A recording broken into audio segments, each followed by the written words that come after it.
एक समय की बात है। एक छोटे से गांव में किशोर नाम का एक दूध वाला रहता था, जो अपने लालची स्वभाव के लिए जाना जाता था।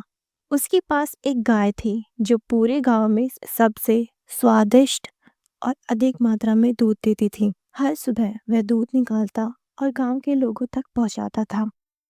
ऐसे ही एक दिन की बात है। किशोर खुशी से अपनी गाय के पास आकर उसके सर को सहलाते हुए बोला, तू तो मेरी सबसे बड़ी ताकत है गौरी।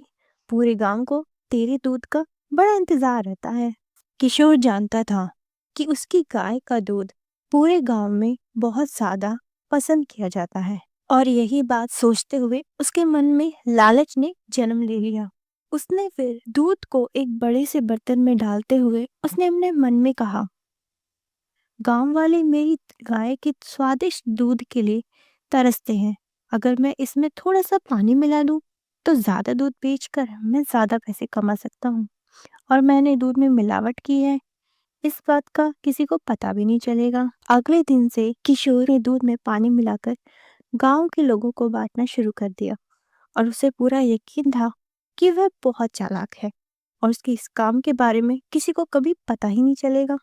लेकिन कुछ दिनों के बाद ही गांव की एक महिला किशोर से शिकायत करते हुए बोली, किशोर भैया, आजकल दूध का स्वाद थोड़ा बदला बदला हुआ सा लगता है। क्या सब कुछ ठीक है ना? किशोर ने चालाकी से मुस्कुराते हुए उन्हें जवाब दिया, अरे नहीं नहीं बहन जी, दूध के स्वाद में तो कोई अंतर हो ही नहीं सकता।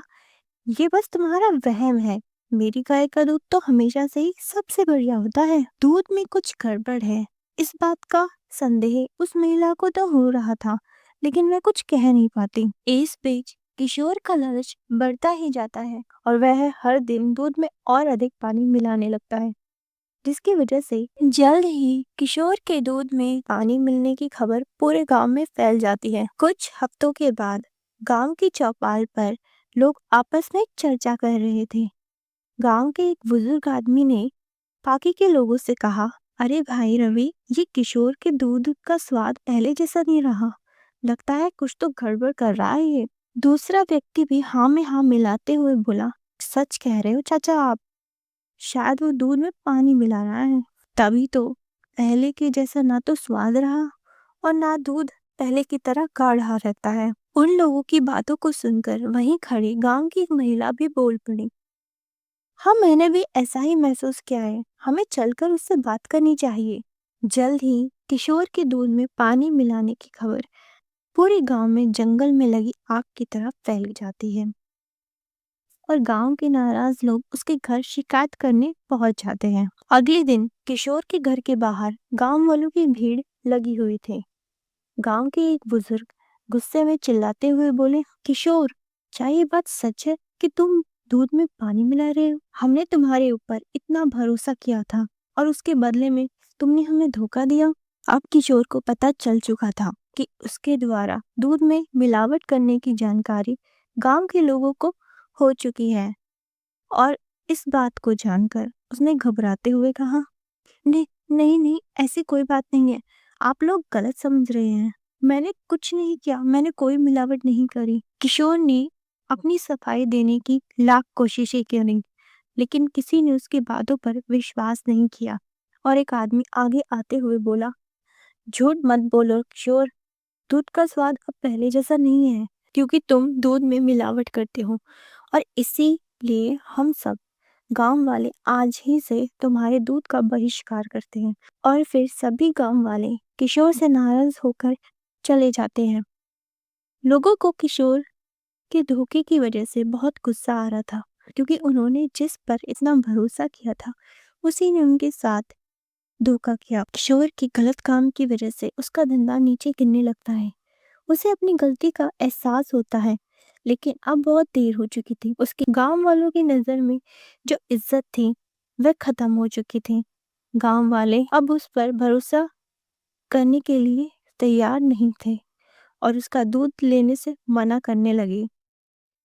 दूध न बिकने के कारण अब किशोर को बहुत पछतावा होने लगता है। रात के समय किशोर अकेले अपने घर में बैठा था। किशोर आंखों में आंसू लिए खुद से ही बड़बड़ाते हुए कहना शुरू करता है, मैंने लालच में आकर बहुत बड़ी गलती कर दी।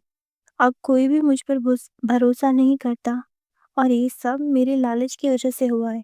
लेकिन अब मुझे अपनी गलती सुधारनी होगी। अपने किए पर शर्मिंदा होकर किशोर ने फैसला किया कि वह अपने काम करने के तरीके में बदलाव लाएगा।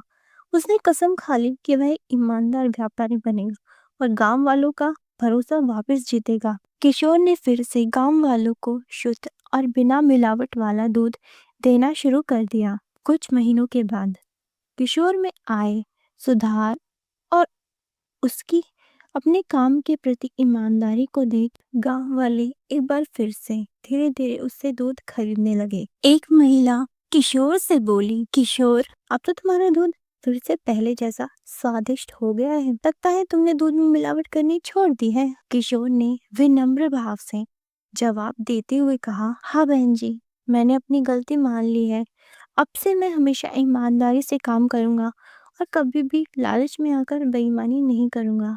वहीं पास से जाते हुए गांव के एक बुजुर्ग ने किशोर को देख उसके पास आते हुए कहा, किशोर, इंसान अपने जीवन में कभी ना कोई गलती करता ही है, लेकिन उस गलती को सुधारना बहुत जरूरी है। हमें तुम्हारे अंदर आया ये बदलाव देखकर बहुत खुशी हुई। किशोर ने मुस्कुराते हुए कहा, काका, मैंने अपना सबक सीख लिया है कि ईमानदारी ही सबसे बड़ी पूंजी है। लालच में फायदा तो होता है, लेकिन भरोसा टूट जाता है।